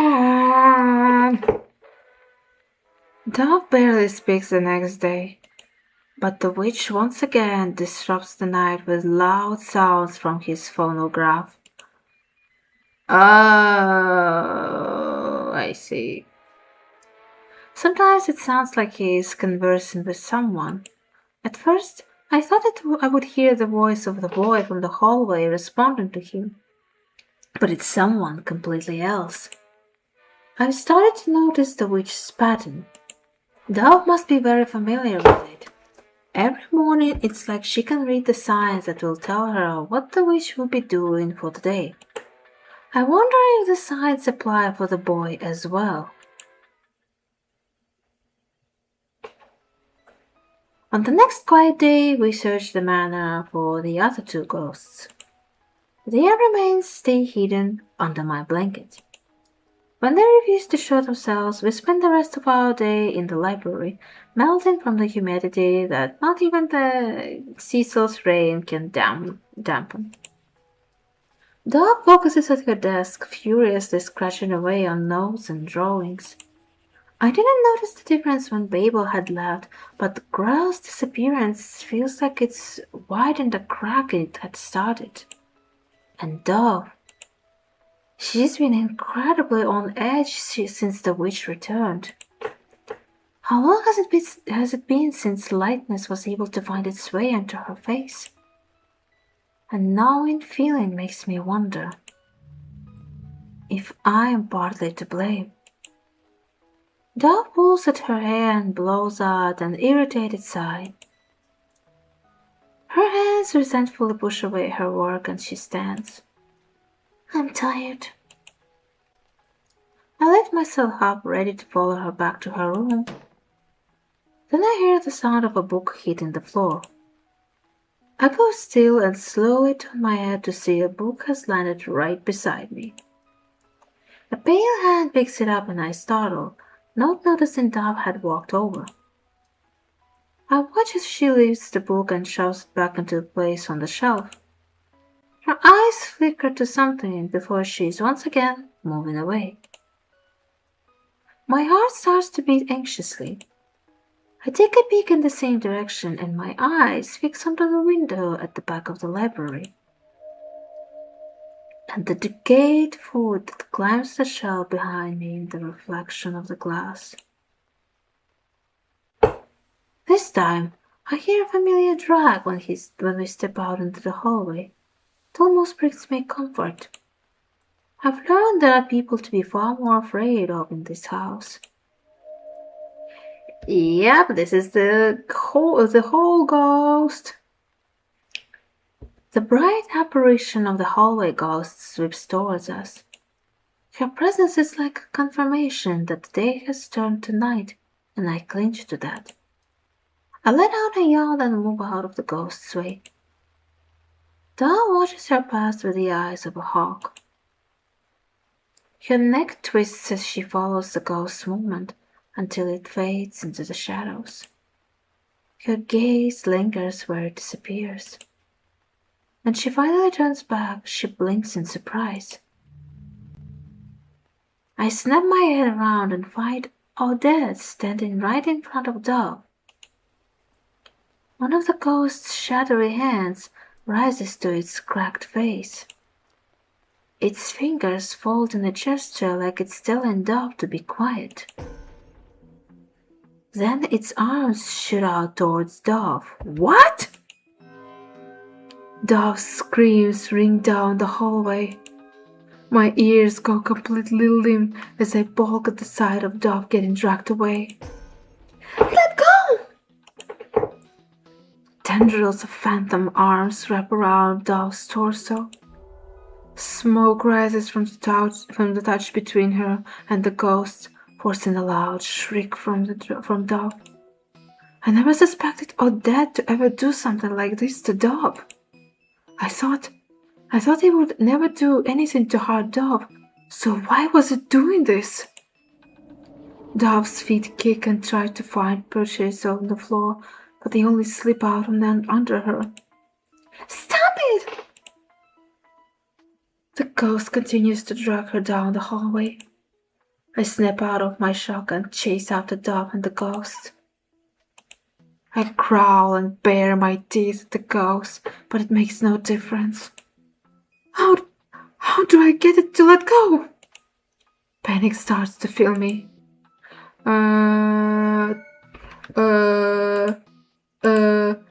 Try to pull Dove away. My teeth latch onto Dove's skirt and I dig my claws to the floorboards to anchor myself. It's no use though. Black tears drip down to Dove's chin. Odette, stop! I hear the sound of searing flesh where Odette's hands hold her fiercely. My nails start to lose their grip and I'm pulled along with them. I trip and Dove's dress is released from my grip. No! What do I do? Only one solution comes to my mind. Odette's remains. I turn tail and bolt down the hallway. Dove's cries carry down the corridor as if in chase of me. I skid around corners and make my way to Dove's room at full speed. It seems I've gotten quite good at walking on for all fours. I break into a stop. I look around the dark hallway, my breath coming out in shallow puffs. Am I hearing things? My body feels overwhelmingly warm under my fur. Then I hear it again.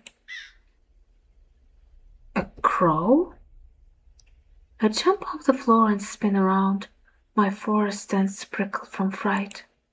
Suspended in the air is a crow. Part of one at least. What do you mean, part? Unlike the crows from a couple days ago, this one seemed to be missing its body. So it's a talking crowd head?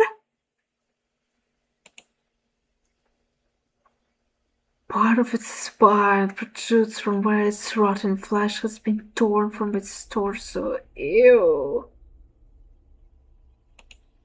It floats high in the air, hidden in the shadows of the ceiling, and screeches like a siren.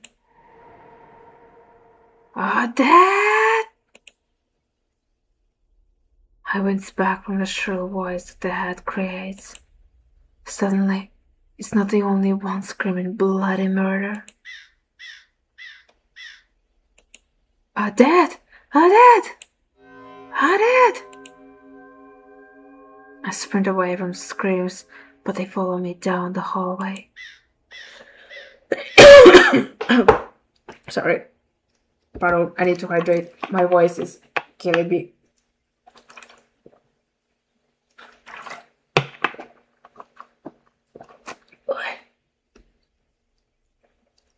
At every new step I take, more and more floating heads manifest from the shadows and pierce my ears with their cries. My eyes are wide with panic and my skull rattles. The path before me distorts, twisting into a specially curated hell where all I can do is run without a shred of respite. The floor around my ears starts to feel damp. Warm liquid runs down the side of my face. I see some of it drips onto the floor. Blood! Blood? I whimper as I continue to race towards Dove's room. When I finally reach it, I practically tumble into the room. I waste no time tossing the blanket on the floor aside. All that is left is the pouch with Odette's name and the lock of hair. I grab the pouch, take a deep breath, then return to the hallway. I follow the smell of wilting lilac and burning parchment to find Dove again. The screeches of the crow as in the hallway had muffled all other sounds and left my ears ringing. Dove's scent leads me to the kitchen. Right as Odette attempts to take Dove out through the door that is no longer there, I watch as Odette bumps into the wall where the kitchen door used to be, the one I had used to enter this nightmarish place all those days ago. Dove sobs weakly from the burns. When she sees me, her eyes grow watery again.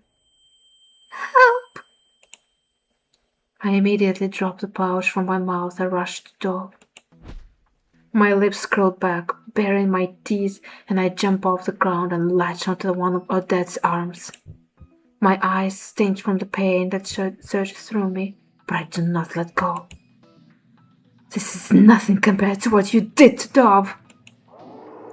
I clamp my jaws even tighter, then Odette starts to howl. Even with the ghost arms untangled from Dove's body, I do not let go. The ghost thrashes its arm, trying to throw me off. It hurls my body against the wall, but I only hold on tighter. I whimper and growl in stubborn refusal. Aren't you supposed to care for Dove? You hurt her! I dig my teeth in further, now out of anger. Then I hear that sound. Wind chimes. I fall onto the ground hard. My entire body aches. I gag and hag out a small amount of blood onto the floor. With blurry eyes, I look for Odette. She's completely gone. I search for Dove, and my eyes squint at the sight of fire coming from the hearth. Beside it, Dove kneels limply against the wall, staring at her hands. Fingernails burn much easier than bones. I shiver. I guess it forgot. It didn't end well the first time it tried to take me away. I'm still trying to catch my breath when Dove rises. As she slowly drags herself out of the kitchen, I stumble after her as well. My whole body is tense as I watch Dove push into the study. I stay in the hallway, crushed against the wall to stay out of sight. Father! I hear a tired groan from someone just waking up.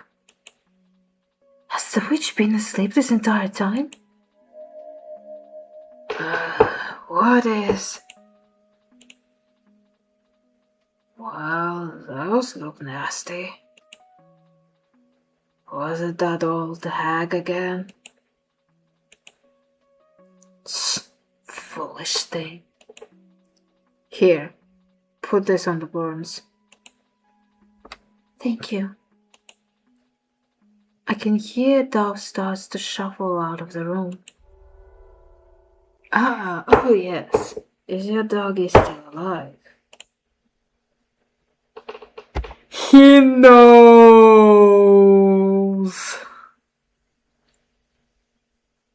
He knows we're here. He's not that dumb, of course. Or the boy told him, which I suspect he did because him being a nasty bitch. So that makes 3 ghosts now. Yeah, it does count as 3 ghosts. I think there is one more. There is one more left. I figured he did. Yep. My heart stops. How? He knows about me. Tension fills the air. It's so thick that it sticks to me like honey. I barely breathe. The sound of my heart thunders in my ears. Don't touch him! Dove's voice comes out hard. The witch laughs in response. Come now, darling. I'm sure you won't even remember this one after your mother returns. Him saying it like that makes me be afraid of Dove's mother even more.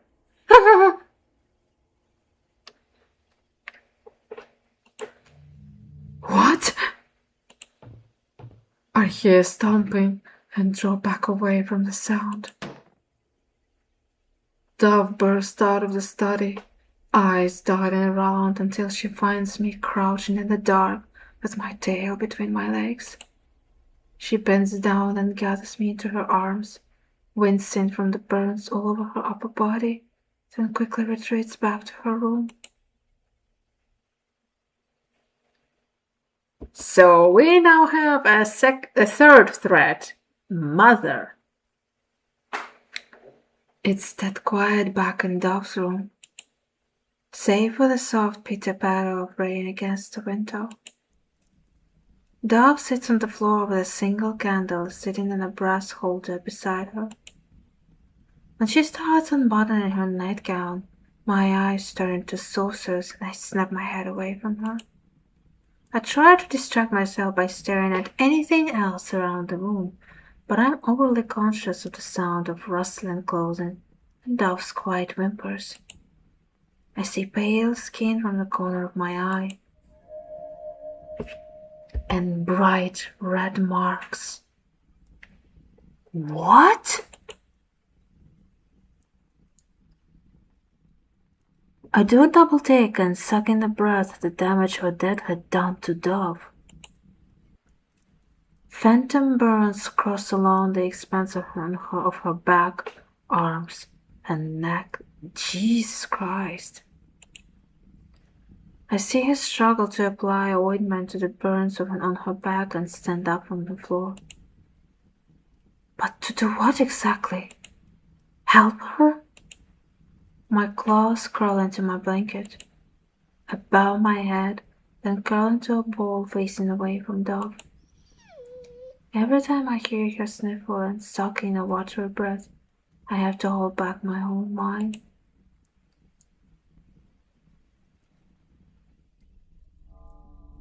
The next time I wake up, it's to smoke.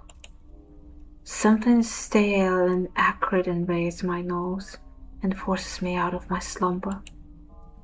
Then the feeling of cold, damp floor forces me awake.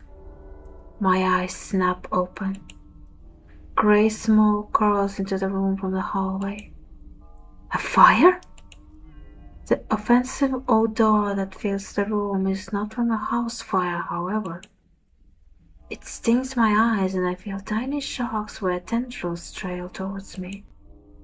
I can feel rain hitting me. The blanket I lay on is soaked with water. I turn my attention towards the window, then jump up onto my feet. Strong gales of wind push into the room, carrying the heavy rainstorm in with it. Uh-oh, it's raining in the room. Rain floats the floorboards and ripples from every drop that cascades in from outside. Dove stands at the wide-open window, holding onto the sleek frames and breathing out in panic pants. Her nightgown is drenched and her pitch-black hair clinched to her face in black. Her body trembles and holds unsteadily against the strong winds that slam into her. She does not look afraid in the slightest. In fact, as she looks out at the thundering sky, her white eyes and flushed cold cheeks make her look more alive than ever. She looks down at the ground. I wonder what Growl thought of when he fell. Did he have time to think of anything at all? My heart races. Rain beats against my face and gets in my eyes. I wonder what his real name was. And if someone out there is still looking for him. She looks back up at the grey clouds. Babel kept taking care of the garden and filling the flower vases. It didn't know why it had to. Grell wanted to leave. It didn't know why it had to. Our dad wanted to take me away from here. Dove lets out a bitter laugh. He didn't even know why. She goes quiet. A frown appears on her face. City. Her face goes blank. Now you're more free than I'll ever be. Dove turns away from the window and starts to climb down. I watch in horror as her foot slips from the rain-slicked windowsill. Save her! Save her! I howl and grab the back of Dove's dress before she can fall. I throw all of my weight back and Dove stumbles backwards into the room. She shrieks when she lands on the floor, right on her burns from the previous day. Violent knocking startles me. Dove? I recoil sharply when the witch breaks down Dove's door and strides into the room. His steps makes the floor quake. The second he spots Dove crouching on the floor, he drops down to her level and pulls her into his arms. It's okay. I've got you. You're safe. What? Why sudden gentleness? The smell of smoke comes off of him so strongly, I cringe back. The witch strokes Dove's hair and whimpers soothing words to his daughter. It would be a warm display, if not for the way Dove's entire body goes still. I think we will end on this note because, like I said, the stream. I think I mentioned that the stream is not going to be that long because I have stuff to do during the evening. So I think we'll stop here. and try next stream to find out the complicated relationship between father and daughter. Because why he's suddenly so caring while couple of days ago he was menacing and threatened us that her mother will deal with us or something like that. Yeah. But it was getting good. I know. I again leaving you guys on a cliffhanger, but I just cannot help with timing and other stuff like that. Let me just switch to the chat and screen and let me. Okay, so I saved the game. Yes, I did, and let me just quit. Yep. And let me turn on lo-fi. It's lo-fi here. Let me just okay, let's make it look like this. Yeah. But yeah, seems like the relationship between Dove and her family is way more complicated than I thought. But my guess is that her family desperately tried to. If the family desperately tried to give something to Dove, like thinking that they are protecting or something like that, but the way they are doing it is not something Dove wants. At least that's how I begin to think. It was fun while I was here. Yeah, it was. I mean, definitely some shenanigans are definitely going on here, and who knows? Maybe it's not even parents' fault, but the boy one who is way more evil than the. I mean, he looks way more evil than this witch. But again, we'll find out in the next stream. Thank you guys for being here. I really hope that the YouTube issue will not bother us too much with streaming, and I hope that it will be resolved later or sooner. I hope sooner. But yeah. Thank you guys for watching, for joining me. I hope you enjoyed the stream and the game. And I hope that you're having a good day, night, morning, evening, afternoon, whatever time zone you're in right now. I will see how next week is going to be. If anything, I will let you guys know, and I'll try not to forget to let you guys know both on YouTube and on Twitter, because I tend to forget this. But yeah, night and have good dinner, and Thane is going okay. Yep, he's doing good. I read somewhere that it might have something to do with the Made for Kids classification. Maybe, but again, I didn't specify that this. Well, I didn't make it that the stream is just for kids. It's not. First of all, second, I don't know. Like, I mean, you guys see me. I'm not a streamer for kids, so again, we will see how it will go. I wish you good weekends, by the way. Hope they'll be amazing, and stay safe out there. Bye bye.